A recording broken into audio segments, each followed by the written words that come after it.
Welcome to Let's Be Perfectly Queer, a queer podcast creating space to talk about all things queer. My name is Archie. And I'm Katie. And we are your hosts. Questions of how you identify, seeking answers to clarify. Whether you're queen or somewhere in between, let's be perfectly queer. All right, what's our topic? So today we're talking about IDAHOBIT. What does IDAHOBIT stand for? That's a great question. What does IDAHOBIT stand for? International Day Against Homophobia, Biphobia, Intersexphobia, and Transphobia.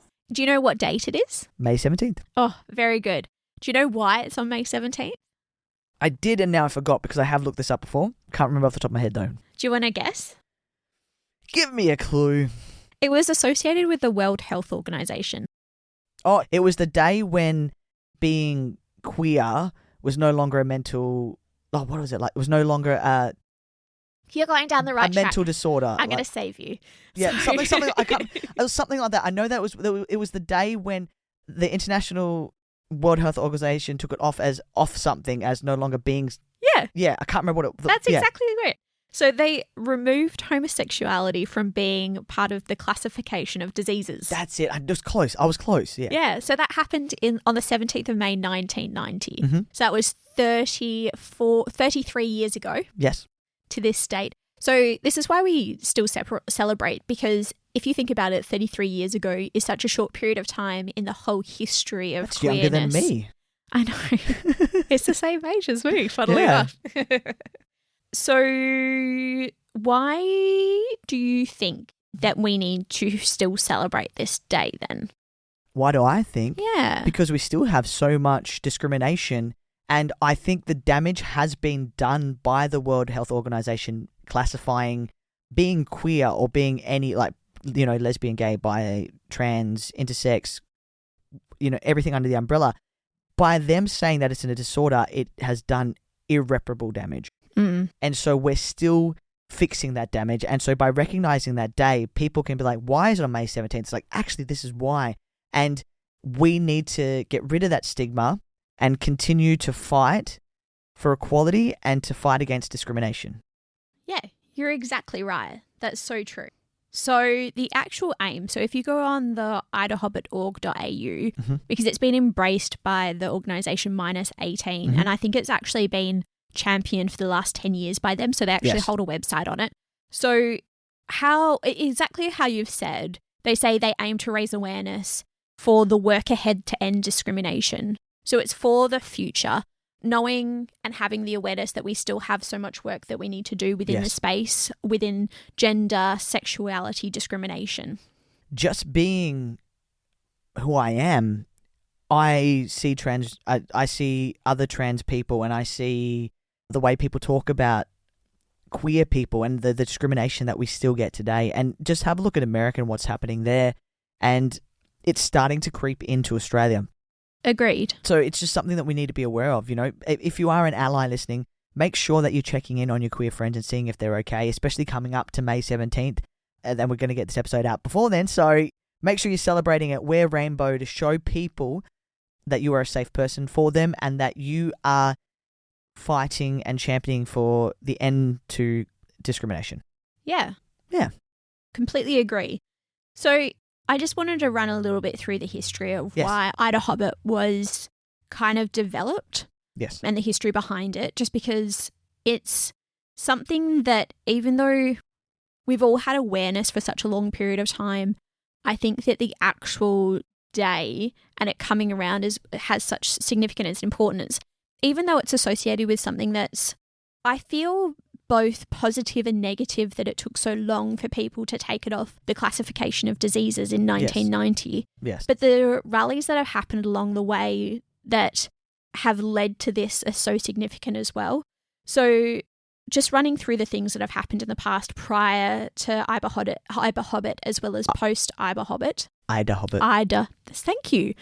IBA. Yeah. Why was that IDAHOBITing? I don't know. Anyway. I think you're getting a bit mistaken with the Hobbits and what you call the Hobbits to Isengard. The what? No, you would never get the No, reference. I didn't like Lord of the Rings. I fell asleep. Anyway, so the things that were previous to IDAHOBIT coming along, you had the first Mardi Gras Pride that happened in Sydney in 1978. Yep. And that still faced police violence. Yes. So that was prior to IDAHOBIT starting. Very important because the amount of police brutality at the first Pride was very significant. Yes. Then you had in 1997, it was 7 years post being taken off the World Health Organization as a classification for diseases. It only got decriminalised. So homosexuality only got decriminalised in Tasmania in 1997. Yes. Which means you could still go to prison for it. Which is crazy. So when people say, oh, what are you still fighting for? That wasn't that long ago. No, it really wasn't, was it?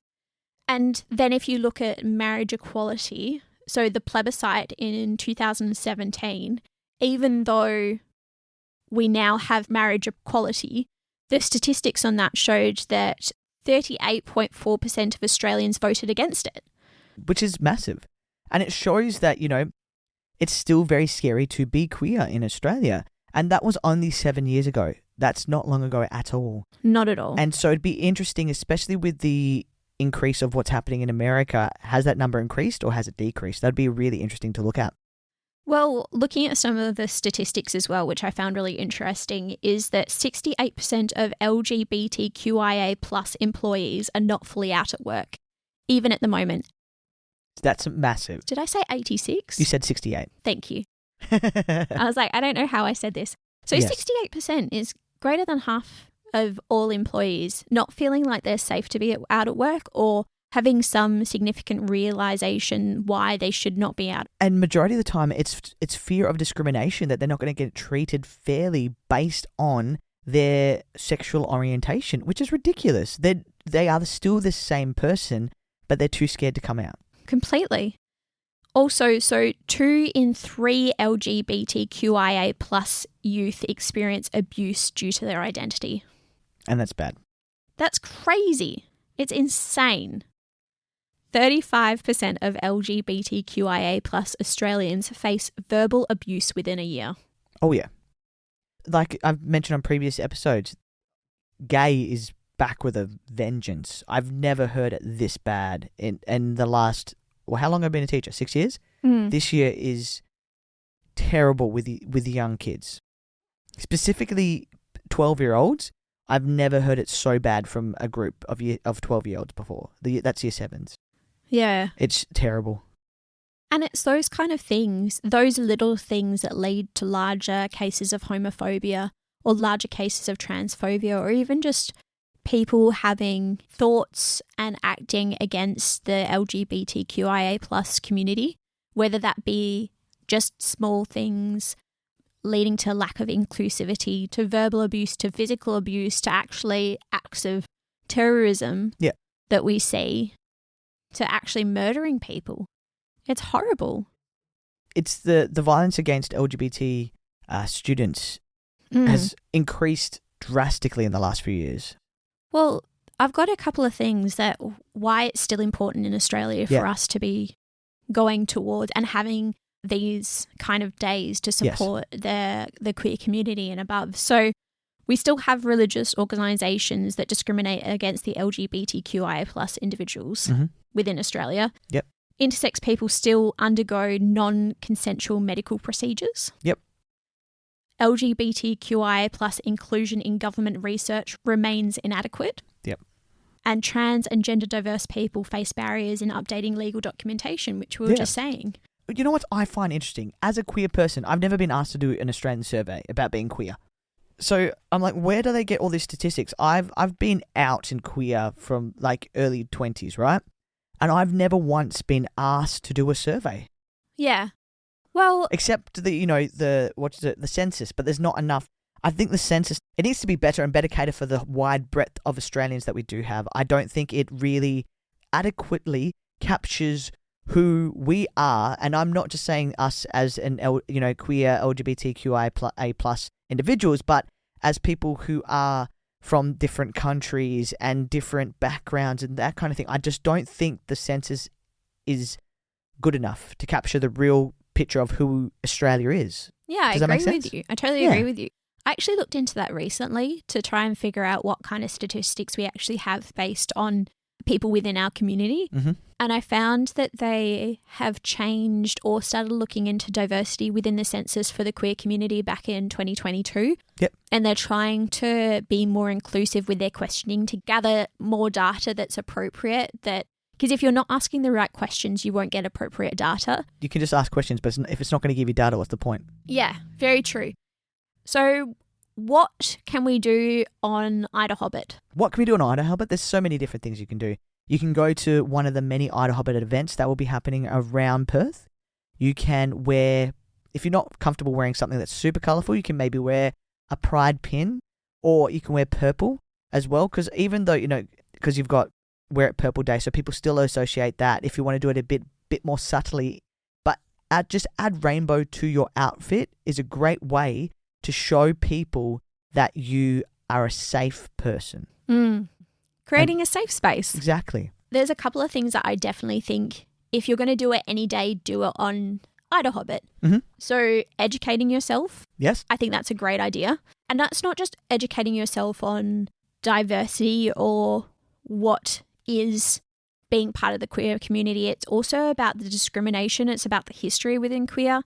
But then it also is educating yourself on how you can actually create those safe spaces. And like you said, either creating a pin, even working as an organisation, like we all work, Yeah. generally, having inclusion policies or having educational sessions that you can at work, or just having like celebrating this day and showing that you've got a supportive work environment.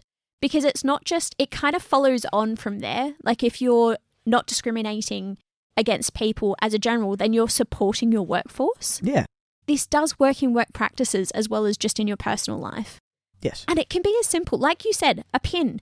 Or you can like something on social media or share something on social media. Maybe bring Skittles to work. And everybody has Skittles and rainbows. What you can also do is listen to queer artists.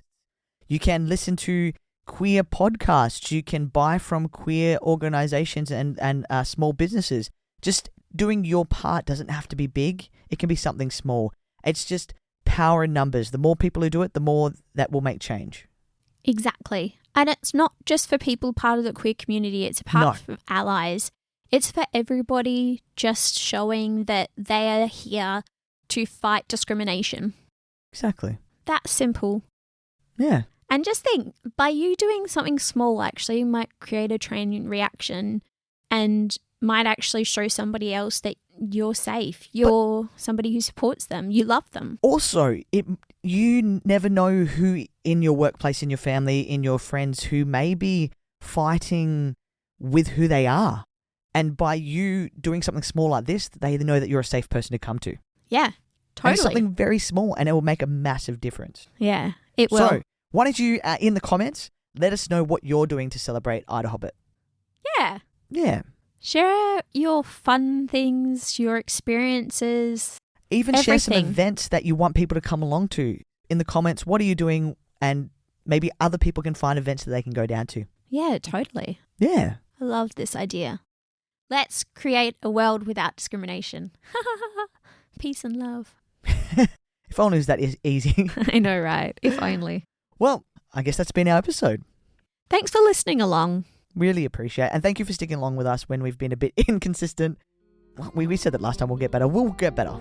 We promise. I make no promises. I am my authentic self. You take me as I come, and I take you as you come, and we all share our love. Okay. Thanks for listening. Don't forget to rate, review, and subscribe if you've loved this episode, or if you like this episode. Or even if you didn't like this episode, give us a 5-star. Because then we're going to stick around. Exactly. And you can hate on us for longer or love us for longer, and it is what it is. All right. So until next time, I hope that we have been Perfectly queer.